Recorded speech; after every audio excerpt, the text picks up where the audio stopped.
श्रीमद् भागवत गीता अध्याय 2 सांख्य योग। दोस्तों, पहले अध्याय में आपने सुना कि किस प्रकार दुर्योधन की सेना में अपने रिश्तेदारों गुरुजनों को देखकर अर्जुन के पैर कांपने लगे। युद्ध में अपने कुल के नाश का डर अर्जुन को सताने लगा। शोक संतप्त हुआ मन वाला अर्जुन युद्ध भूमि में बाणों सहित धनुष को त्याग कर रथ के पिछले भाग में बैठ गए। अब श्री भगवान उसका उत्तर देंगे और इस अध्याय का नाम है सांख्य योग। अब यहाँ से शुरुआत होती है उस ज्ञान की जिसके लिए भागवत गीता दुनिया का सबसे महानतम ग्रंथ और ज्ञान का भंडार माना जाता है। संजय धृतराष्ट्र से कहते हैं कि हे राजा, उस प्रकार करुणा से व्याप्त और आंसुओं से पूर्ण तथा व्याकुल नेत्रों वाले शोक युक्त उस अर्जुन के प्रति भगवान श्री कृष्ण ने यह वचन कहा। श्री भगवान बोले, हे अर्जुन, तुझे इस असमय में यह मोह किस हेतु से प्राप्त हुआ? क्योंकि न तो यह श्रेष्ठ पुरुषों द्वारा आचरित है, न स्वर्ग को देने वाला है और न ही कीर्ति को बढ़ाने वाला है। भगवान यहाँ अर्जुन से पूछते हैं कि हे अर्जुन, जबकि अब युद्ध शुरू होने वाला है, ऐसी अवस्था में बुद्धिमान होते हुए भी तुम्हारे अंदर ऐसा मोह कहां से आ गया है? इसलिए हे अर्जुन, नपुंसकता को मत प्राप्त हो, तुझमें मैं यह उचित नहीं जान पड़ती है। हृदय की तुच्छ दुर्बलता को त्याग कर युद्ध के लिए खड़ा हो जा। तब अर्जुन श्री भगवान से कहते हैं, हे मधुसूदन, मैं रणभूमि में किस प्रकार बाणों से भीष्म पितामह और द्रोणाचार्य के विरुद्ध लड़ूंगा, क्योंकि हे भगवान, वे दोनों ही पूजनीय हैं। इसलिए इन महानुभाव गुरुजनों को न मारकर मैं इस लोक में भिक्षा मांगकर खाना कल्याणकारक समझता हूँ, क्योंकि गुरुजनों को मारकर भी इस लोक में रुधिर से सने हुए अर्थ और काम रूप भोगों को ही तो भोगूंगा। इसमें अर्जुन ने यह भाव दिखाया है कि गुरुजनों को मारना सर्वथा अनुचित है। उनको मारकर भी क्या मिलेगा? न तो मुक्ति मिलेगी और न ही धर्म की सिद्धि होगी। केवल इस लोक में अर्थ और काम रूप तुच्छ भोग ही तो मिलेगा, जिनका मूल्य इन गुरुजनों के जीवन के सामने कुछ भी नहीं है। हत्या के फलस्वरूप मेरे हाथ उनके रक्त से सने हुए ही होंगे।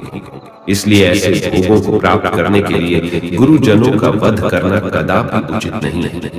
हम यह भी नहीं जानते कि हमारे लिए युद्ध करना और न करना, इन दोनों में से कौन सा श्रेष्ठ है, अथवा यह भी नहीं जानते कि उन्हें हम जीतेंगे या हमको वे जीतेंगे।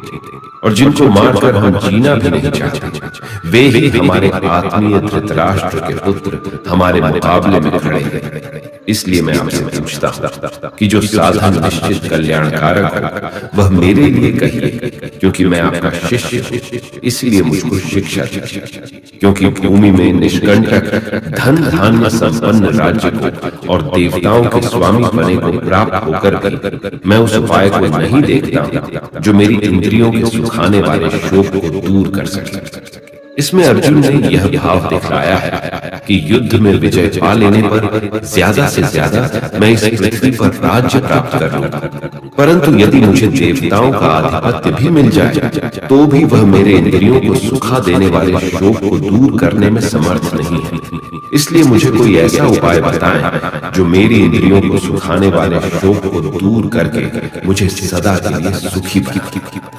संजय धृतराष्ट्र से कहते हैं, हे राजा, निद्रा को जीतने वाले अर्जुन अंतर्यामी श्री कृष्ण महाराज के प्रति इस प्रकार कहकर फिर श्री गोविंद भगवान से कहकर कि युद्ध नहीं करूंगा और चुप हो गए। हे भारतवंशी धृतराष्ट्र, अंतर्यामी श्री कृष्ण महाराज, दोनों सेनाओं के बीच में शोक करते हुए उस अर्जुन को हंसते हुए यह वचन बोले। श्री भगवान बोले, हे अर्जुन, तू न शोक करने योग्य मनुष्यों के लिए शोक करता है और पंडितों जैसे वचनों को कहता है, परंतु जिनके प्राण चले गए हैं उनके लिए और जिनके प्राण अभी नहीं गए हैं उनके लिए भी ज्ञानी जन शोक नहीं करते हैं। न तो ऐसा ही है कि मैं किसी काल में नहीं था, तू नहीं था, अथवा यह राजा लोग नहीं थे, और न ऐसा ही है कि इससे आगे हम सब नहीं रहेंगे। जिस प्रकार जीवात्मा की इस देह में बालकपन, जवानी और वृद्धावस्था होती है, वैसे ही मरने के बाद नए शरीर की प्राप्ति होती है। उस विषय में धीर पुरुष मोहित नहीं होता।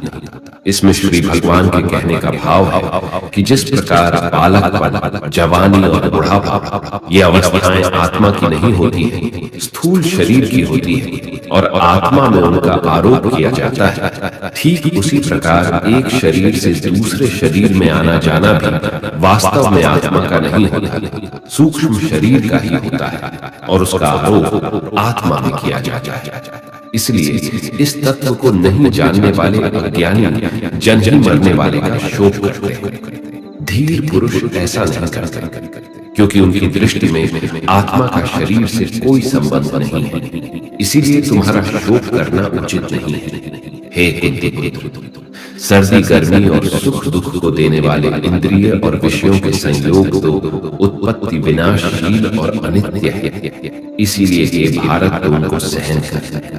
इसमें श्री भगवान के कहने का भाव है कि सर्दी गर्मी सुख दुख ये सब इंद्रियों के विकार है, इसलिए उसे क्षणभंगुर और अनित्य समझ और शोक मत कर, क्योंकि श्रेष्ठ दुख सुख को समान समझने वाले जिस धीर पुरुष को यह इंद्रिय और विषयों के संयोग व्याकुल नहीं करते, वह मोक्ष के योग्य होता है। दोस्तों, हमारे जीवन में भी दुख आने पर हम दुखी हो जाते हैं, जबकि ज्ञानी पुरुष जानता है कि अगर दुख घर में प्रवेश किया है तो सुख भी जरूर दरवाजे पर ही खड़ा होगा।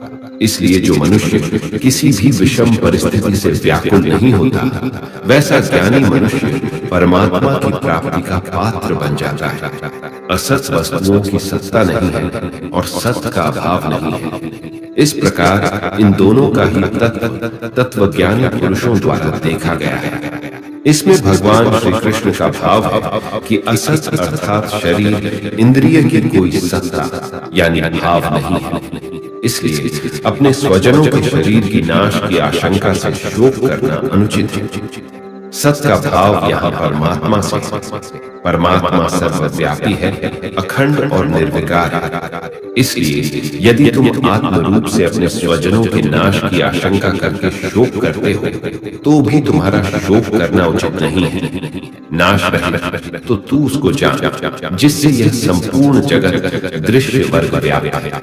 इस अविनाशी का विनाश करने में कोई भी सामर्थ्य नहीं है। श्री भगवान कहते हैं, परमात्मा का कोई भी नाश नहीं कर सकता, इसीलिए परमात्मा ही सत्य है। उस नाश रहित अप्रमेय नित्य स्वरूप जीवात्मा के ये सब शरीर नाशवान कहे गए हैं। इसीलिए हे भारतवंशी अर्जुन, तू युद्ध कर। यहाँ श्री कृष्ण का भाव कि जब यह बात सिद्ध हो चुकी है कि शरीर नाशवान है, उनका नाश अनिवार्य है और आत्मा नित्य है, उसका कभी नाश नहीं होता, तो युद्ध करने में शोक का कोई कारण ही नहीं है। जो इस आत्मा को मारने वाला समझता है तथा जो इसको मरा मानता है, वे दोनों ही नहीं जानते, क्योंकि यह आत्मा वास्तव में न तो किसी को मारता है और न किसी के द्वारा मारा जाता है। यहाँ भगवान का भाव कि स्थूल शरीर से सूक्ष्म शरीर के वियोग को मरना कहते हैं, इसलिए मरने वाला स्थूल शरीर है। इसी तरह स्थूल शरीर की क्रिया से किसी दूसरे स्थूल शरीर के प्राणों का वियोग होता है, उसे मारने वाला कहते हैं। इसलिए मारने वाला भी शरीर ही है, आत्मा नहीं। किंतु शरीर के धर्मों को अपने में अध्यारोपित करके अज्ञानी लोग आत्मा को मारने वाला मान लेते हैं। इसलिए उनको उन कर्मों का फल भोगना पड़ता है। यह आत्मा किसी काल में भी न तो जन्मता है और न मरता है, तथा न यह उत्पन्न होकर फिर होने वाला ही है, क्योंकि यह अजन्मा, नित्य, सनातन और पुरातन है। शरीर के मारे जाने पर यह नहीं माना जाता। हे पृथा पुत्र अर्जुन, जो पुरुष इस आत्मा को नाश रहित, नित्य, अजन्मा और अव्यय जानता है, वह पुरुष कैसे किसको मरवाता है और कैसे किसको मारता है। यहाँ श्री भगवान का भाव है कि स्थूल शरीर द्वारा किसी को मारना या मरवाना यह आत्मा का काम नहीं है। इसलिए किसी के लिए भी किसी प्रकार का शोक करना उचित नहीं है। जैसे मनुष्य पुराने वस्त्रों को त्याग कर दूसरे नए वस्त्रों को ग्रहण करता है, वैसे ही जीवात्मा पुराने शरीरों को त्याग कर दूसरे नए शरीरों को प्राप्त होता है। इस आत्मा को शस्त्र नहीं काट सकते, इसको आग नहीं जला सकता, इसको जल गीला नहीं कर सकता और वायु इसे सुखा नहीं सकती। यह आत्मा नित्य, सर्वव्यापी, अचल, स्थिर रहने वाला और सनातन। यह आत्मा अव्यक्त है, अर्थात आत्मा किसी भी इंद्रिय के द्वारा जाना नहीं जा सकता है। यह आत्मा अचिंत्य है, अर्थात आत्मा मन का भी विषय नहीं है। यह आत्मा विकार रहित कहा जाता है। इसीलिए हे अर्जुन, इस आत्मा को उपर्युक्त प्रकार से जानकर तू शोक करने योग्य नहीं है, अर्थात तुझे शोक करना उचित नहीं। किंतु यदि तू इस आत्मा को सदा जन्म देने वाला तथा सदा मरने वाला मानता है, तो भी हे महापाप, तू इस प्रकार शोक करने के योग्य नहीं है, क्योंकि इस मान्यता के अनुसार जन्मे हुए की मृत्यु निश्चित है और मरे हुए का जन्म निश्चित है। इससे भी इस बिना उपाय वाले विषय में तू शोक करने के योग्य नहीं है। हे अर्जुन, संपूर्ण प्राणी जन्म से पहले अप्रकट थे और मरने के बाद भी अप्रकट हो जाने वाले हैं, केवल बीच में ही प्रकट है। फिर ऐसी स्थिति में क्या शोक करना है? कोई एक महापुरुष ही इस आत्मा को आश्चर्य की भांति देखता है, वैसा ही दूसरा कोई महापुरुष ही इसके तत्व का आश्चर्य की भांति वर्णन करता है, तथा दूसरा कोई अधिकारी पुरुष भी इसे आश्चर्य की भांति सुनता है, और कोई तो सुनकर भी इसको नहीं जानता। यहाँ श्री भगवान का भाव है कि आत्मा आश्चर्यमय है, इसलिए उसे देखने वाला संसार में कोई विरला ही होता है और वह उसे आश्चर्य की भांति देखता है।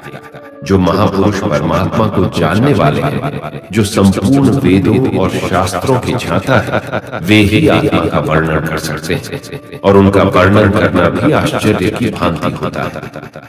इस आत्मा के वर्णन को सुनने वाला सदाचारी आस्तिक पुरुष भी कोई विरला होता है और उसका सुनना भी आश्चर्य की भांति होता है। हे अर्जुन, यह आत्मा सबके शरीरों में सदा ही आबादियां हैं, इसका कभी नाश नहीं हो सकता। इस कारण संपूर्ण प्राणियों के लिए तू शोक करने के योग्य नहीं है, तथा अपने धर्म को देखकर भी तू शोक करने के योग्य नहीं है, अर्थात तुझे भय नहीं करना चाहिए, क्योंकि क्षत्रिय के लिए धर्मयुक्त युद्ध से बढ़कर दूसरा कोई कल्याणकारी कर्तव्य नहीं। हे अपने आप प्राप्त हुए और खुले हुए स्वर्ग के द्वार रूपी इस प्रकार के युद्ध को भाग्यवान क्षत्रिय लोग ही पाते हैं। किंतु यदि तू इस धर्मयुक्त युद्ध को नहीं करेगा तो स्वधर्म और कीर्ति को खोकर पाप को प्राप्त होगा, तथा सब लोग अनंत काल तक तेरी अपकीर्ति की चर्चा करेंगे और माननीय पौरुष के लिए अपकीर्ति मारण से भी बढ़कर, और जिनकी दृष्टि में तू पहले बहुत सम्मानित होकर अब लघुता को प्राप्त होगा, वे महारथी लोग तुझे भय के कारण युद्ध से हटा हुआ मानकर तुम्हें डरपोक समझेंगे। तेरे वैरी लोग अर्थात तुम्हारे शत्रुगण तेरे सामर्थ्य की निंदा करते हुए तुझे बहुत से न कहने योग्य वचन भी कहेंगे। उससे अधिक दुख और क्या होगा? या तू युद्ध में मारा जाएगा और स्वर्ग को प्राप्त होगा, अथवा संग्राम में जीतकर पृथ्वी का राज्य भोगेगा। इस कारण हे अर्जुन, तू युद्ध के लिए निश्चित करके खड़ा हो जा। हार जीत, लाभ हानि और सुख दुखों को समान समझकर युद्ध के लिए तैयार हो जा। इस प्रकार युद्ध करने से तू पाप को नहीं प्राप्त होगा। हे पाप, ये बुद्धि तेरे लिए ज्ञान योग के विषय में कही गई और अब तू इसको कर्मयोग के विषय में सोच। जिस बुद्धि को जानकर तू कर्मों के बंधन को भली भांति त्याग देगा, अर्थात सर्वथा नष्ट कर डालेगा। इस कर्मयोग में आरंभ का अर्थात बीज का नाश नहीं और उल्टा फल रूप दोष भी नहीं, बल्कि इस कर्मयोग रूप धर्म का थोड़ा सा भी साधन जन मृत्यु रूप महान भय से रक्षा कर लेता है। यहाँ श्री भगवान के कहने का भाव है कि कर्मयोग का कभी नाश नहीं होता। इसके संस्कार साधक के अंतःकरण में स्थित हो जाते हैं और वे साधक को दूसरे जन्म में पुनः साधन में लगा देते हैं। निष्काम भाव से किए गए कर्मों का विपरीत परिणाम भी नहीं होता है और ऐसा साधक भगवान को प्राप्त हो जाता है। हे अर्जुन, इस कर्मयोग में निश्चयात्मक बुद्धि एक ही होती है, किंतु अस्थिर विचार वाले विवेकहीन सकाम मनुष्यों की बुद्धि या निश्चय ही बहुत भेदों वाली और अनंत होती है। जब फैसला लेना हो तो बुद्धि एक ही होती है, लेकिन जहां सोच की, फैसले की, निर्णय की कमी हो वहां कई बुद्धियां काम करती हैं। यहाँ अनिर्णय की स्थिति के बारे में कहा गया है। जब आप फैसला नहीं ले पाते हैं तो न जाने कई दिशाओं में आपका ध्यान, आपकी बुद्धि जाती है। लेकिन अगर आप निर्णय करने की सोच लें तो उसके बाद सिर्फ उस काम को करने का ही प्रण करता है। हे अर्जुन, जो भोगों में तन्मय हो रहे हैं, जो कर्म फल के प्रशंसक वेद वाक्यों में ही प्रीति रखते हैं, जिनकी बुद्धि में स्वर्ग ही परम प्राप्य वस्तु है और जिसके लिए स्वर्ग से बढ़कर दूसरी कोई वस्तु ही नहीं, यानी ऐसे लोग जो कर्म के बदले में होने वाले सिर्फ फल या लाभ की बात करते हैं, तो वह कर्म नहीं स्वार्थ बन जाता है, उसे कर्म नहीं कह सकते। हे अर्जुन, जो अज्ञानी लोग सिर्फ दिखाओ शोभा युक्त वाणी को कहते हैं, वह ढोंगी होते हैं। वह कहते बहुत कुछ है लेकिन करते बहुत कम। ऐसे लोगों से बचकर रहना चाहिए। जो कर्म की बातें सिर्फ भोग और ऐश्वर्य के लिए करते हैं, जिनका ध्येय सिर्फ भोग और ऐश्वर्य है, उन पुरुषों की परमात्मा में निश्चयात्मिका बुद्धि नहीं होती।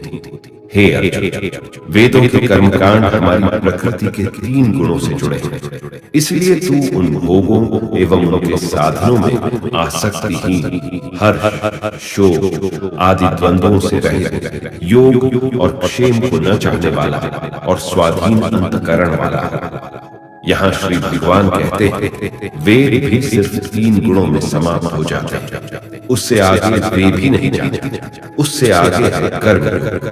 श्री भगवान का कहना है कि कर्म कर, लेकिन उससे आसक्ति मत रखो। बेहद बड़े जलाशय के प्राप्त हो जाने पर छोटे जलाशय में मनुष्य का जितना प्रयोजन रहता है, उसी तरह से जिसने ब्रह्म तत्व को समझ लिया, तब उसके लिए वेदों की कोई आवश्यकता नहीं रह जाती। तेरा कर्म करने में ही अधिकार है, उसके फलों में कभी नहीं। इसीलिए तू कर्मों के फल के लिए काम मत कर, लेकिन ऐसा भी ना हो कि तू काम ही मत कर। कर्म करना है लेकिन फल के लिए नहीं। हे धनंजय, तू आसक्ति को त्याग कर तथा सिद्धि और सिद्धि में समान बुद्धि वाला होकर योग में स्थित हुआ कर्तव्य कर्मों को कर। फल की इच्छा के लिए कर्म मत कर। तुमको कर्मयोगी बनने के लिए संभाव में स्थित होकर कर्म करना चाहिए। सकाम कर्मों को बुद्धि योग की अपेक्षा अत्यंत नीचा बतलाकर भगवान ने भाव दिखलाया है कि सकाम कर्मों का फल नाशवान क्षणिक सुख की प्राप्ति है और कर्मयोग का फल परमात्मा की प्राप्ति है। इसलिए दोनों में दिन और रात की भांति महान अंतर है। इस समत्व रूप बुद्धि योग से सकाम कर्म अत्यंत ही निम्न श्रेणी का है। इसलिए हे धनंजय, तू संबुद्धि में ही रक्षा का उपाय ढूंढ, अर्थात बुद्धि योग का ही आश्रय ग्रहण कर। संबुद्धि युक्त पुरुष पुण्य और पाप दोनों को इसी लोक में त्याग देता है, अर्थात उनसे मुक्त हो जाता है। इसीलिए तू समत्व रूपी योग में लग जा।